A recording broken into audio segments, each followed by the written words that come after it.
What's up guys, welcome back to the channel. And in this video today, we're actually gonna be taking a look at the car for a couple of reasons. And I wanna pose this question to you, really. I'm sure a lot of car enthusiasts ask themselves this question as well. But what we're gonna be talking about is if PPF is worth it or not. Now, you've probably watched maybe you haven't, but if you haven't watched the last video where I actually took delivery of the M3, then definitely go check that out. But one of the most stressful experiences was driving 2 hours from the dealership to home, knowing that I didn't have any protection on the front end of the vehicle. And this being the matte paint, it can be kind of sketchy or kind of scary to go through that, knowing that there's, like I said, no protection on the vehicle. Now, when we talk about PPF specifically, I've always been somebody that's kind of had mixed feelings about it for a couple of different reasons, right? The first one is that for me, I go through vehicles so frequently that I've always felt like I'm getting PPF on the car for the next guy. However, with this car, it's a little bit different. And I heard somebody actually pose kind of a unique question. And basically what they said was, okay, well, how much money do you spend on a new cell phone, right? So I have the new iPhone, spent over $1,000 on a new iPhone. What's the first thing that you do when you get a new cell phone? And the reality is you get a screen protector and you get a phone case. So if you're doing that with something that is around $1,000, why would you not do something on a car that is almost upwards of $100,000? And that made a bunch of sense to me. Not to mention, again, with this matte paint, I can't do anything. I can't repair any paint chips or anything like that. So like I said, I was kind of stressed out about driving it home. And once I was able to schedule an appointment with a PPF shop, I did and got it in as soon as possible. So last week I dropped the car off on Wednesday, picked it up on Friday, but I got the entire front end PPF'd. So I had them take some video as well, so I'll throw up some B-roll here of how they do that whole process. But I want to show you some things because this morning I was driving the car on the way to work out this morning, and I was driving behind a semi and it was just dumping stuff off the back end of this truck, and it completely berated the whole front end of the car, which was scary, even with PPF on the car, right? Because like I said, with this matte paint or this frozen paint, you can't go and get the little paint markers and be able to touch up spots or anything like that. You basically are screwed, or you have to respray the entire panel, which is expensive, right?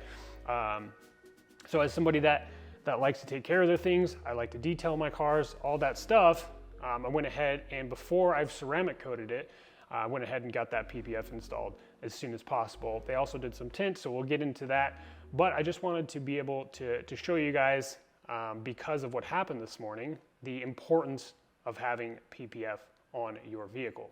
All right guys, so here she is. And like I said, when I was driving home from Phoenix, it was, to be honest, it was super terrifying to drive unprotected like that with such crazy paint. And when I did have the chance to finally take it into the shop to have the PPF done, they did send me some pictures of a couple of rock chips on the front end. They were really small, not super big, so nothing too big to worry about, which I'm grateful for. But I want to take you guys up close. Hopefully this shows up on the camera really well. Okay, yeah. So you can see just how obliterated it got this morning. The whole front end. And you can see rocks still stuck in there, which I definitely need to wash this, but being the fact that I just PPF'd it, it's still kind of drying, and we don't really have the time to be able to, or the opportunity to be able to wash it yet, which sucks, right? But over here on this side of the car, you can kind of see this spot right here, where you can kind of see some of the PPF come up.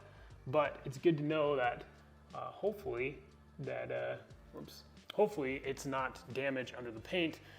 But I'm taking it back into the PPF shop in a couple of days at the end of the week to kind of just have them do a once over of the car, make sure that no edges are coming up.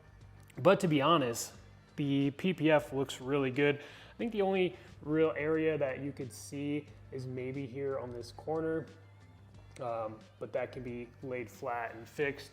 But other than that, guys, like I said, the whole from the front door up is all PPF'd. Also back there behind like the high impact spots here on the hips, and that stuff as well. Also the mirrors are PPF'd, but I'm going to be replacing these guys to go ahead and get the carbon fiber ones. So definitely stay tuned for all the carbon fiber stuff that we're going to be doing in this car. It's absolutely insane. I've ordered it all. It's all coming. I'm just trying to figure out, like, right now, we have all these parts to install on the car.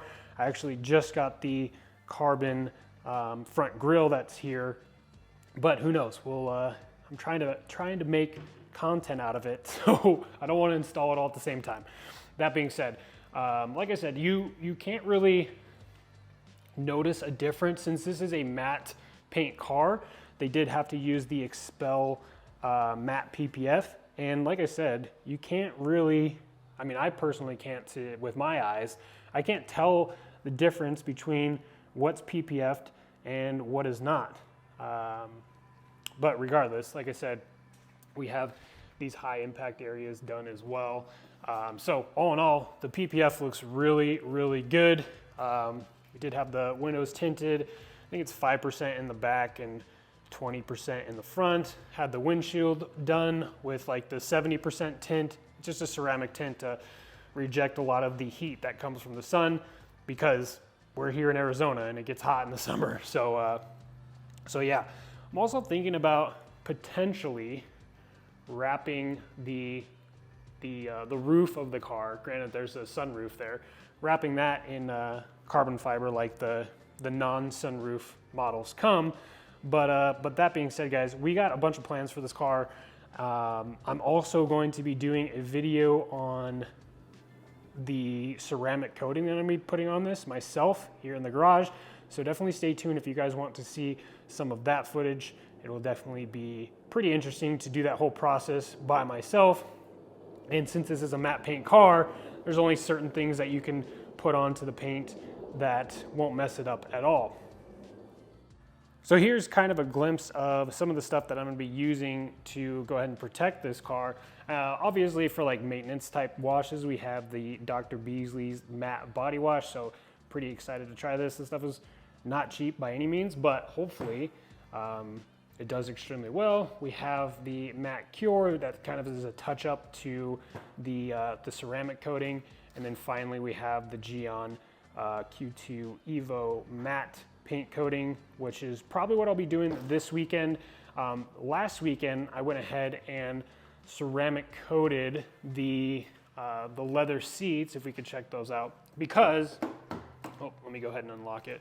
But the reason why I ceramic coated those seats is because they are a super light color, and if you're wearing jeans or things like that, then I don't want it to be the case where you're like bleeding ink from pants onto the actual seats. So the seats came out great. They look just like they did coming from the factory.